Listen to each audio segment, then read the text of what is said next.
नमस्कार, मी प्रतीक्षा. DNA मराठीमध्ये आपलं स्वागत.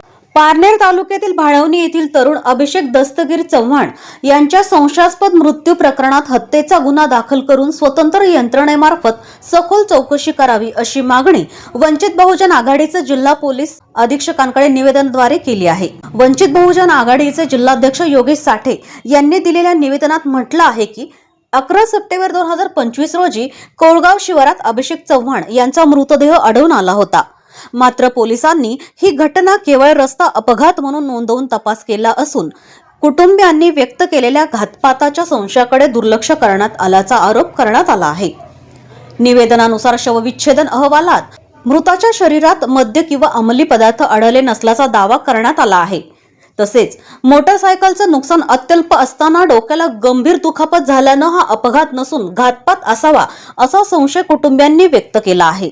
याशिवाय मृताचा मोबाईल पोलिसांच्या ताब्यात असतानाही कॉल डिटेल्स रेकॉर्ड तपासण्यात आलेले नाही. तसेच घटनास्थळावरील सीसीटीव्ही फुटेज जप्त करण्यात आले नसल्याचाही आरोप निवेदनात करण्यात आला आहे. या प्रकरणात भारतीय न्याय संहिता कलम 103 अंतर्गत हत्येचा गुन्हा दाखल करावा, सीसीटीव्ही व मोबाईलचा फॉरेन्सिक तपास करावा, संबंधित संशयितांची चौकशी करावी आणि तपास बेलवंडी पोलिसांकडून काढून जिल्हा गुन्हे शाखा किंवा IPS दर्जाच्या अधिकाऱ्याकडे सोपवावा अशा मागण्या करण्यात आल्या आहेत. योग्य कारवाई न झाल्यास जिल्हाभर तीव्र आंदोलन छेडण्याचा इशाराही वंचित बहुजन आघाडीने दिला आहे. यावेळी वंचित बहुजन आघाडीचे जिल्हाध्यक्ष योगेश साठे, भिंगार शहराध्यक्ष राजीव भिंगार दिवे, युवक तालुकाध्यक्ष संकेत पटेकर, अविनाश धनवे, सुशील साळवे, अंजली चव्हाण, आशा भोसले, ललिता भोसले, इंगुल चव्हाण आदी कार्यकर्ते व कुटुंबातील सदस्य उपस्थित होते. आज पोलीस अधीक्षक साहेब यांना वंचित बहुजन आघाडीच्या वतीने एक निवेदन देण्यात आलंय. मयत अभिषेक दस्तगीर चव्हाण राहणार कोपरगाव, सध्या मुक्काम भाळवणीमध्ये, त्याचा 11 सप्टेंबर 2025 रोजी मृत्यू झाला अशी कंप्लेंट त्याची पत्नी यांनी दिलेली आहे श्री बेलवंडी पोलीस स्टेशनमध्ये.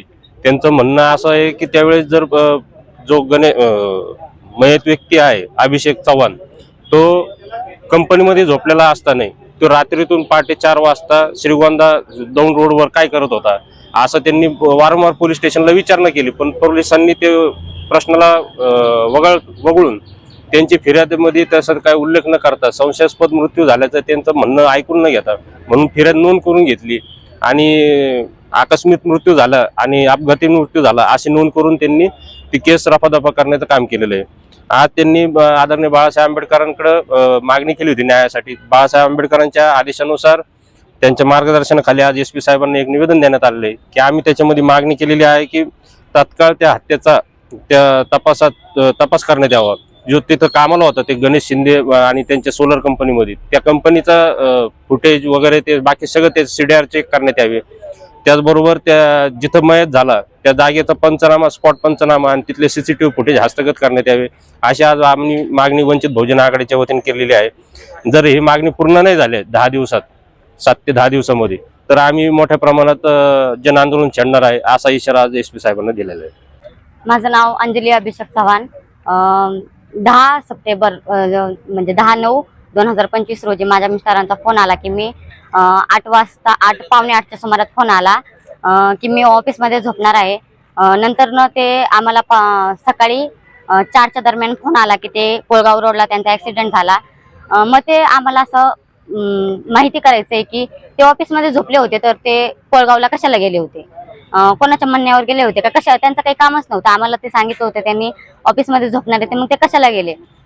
आम्ही पोलीस स्टेशनमध्ये, बेलवंडी पोलीस स्टेशनमध्ये तक्रार केली, केस दाखल केली, तर मग त्यांनी काही तपास वगैरे नीट केला नाही. नुसतं असं सांगितलं की नाही ॲक्सिडेंट झाला, पण कोणत्या गाडीने केला, काय झालं ते अजून काहीच कळवलेलं नाही. आम्ही खूप वेळा त्या पोलीस स्टेशनमध्ये चक्रा घातल्या, त्या पोलिसांना मागणी केली सर कशामुळे झालं, काय झालं, तर ते काहीच नाही म्हणत. ते म्हणतात नाही आम्ही चौकशी चालू आहे असं म्हणून नुसतं वारंवार असं टाळाटाळी करतात ते. आणि मोबाईल पण आम्ही त्यांचा 3 महिने ठेवला होता मिस्टरांचा पोलीस स्टेशनमध्ये, पण त्यांनी काहीच त्याच्यावर काही चौकशी केली नाही. मोबाईलमध्ये त्यांनी कोणाचा फोन आला होता, काय आलं होतं, काहीच चौकशी केली नाही. आणि नुसते आम्हाला म्हणतात नाही चौकशी चालू आहे. आज 9-10 महिने झाले त्यांचे चार्जशीट सुद्धा दाखल केलेले नाही. माझं नाव आशा भीषण भोसले.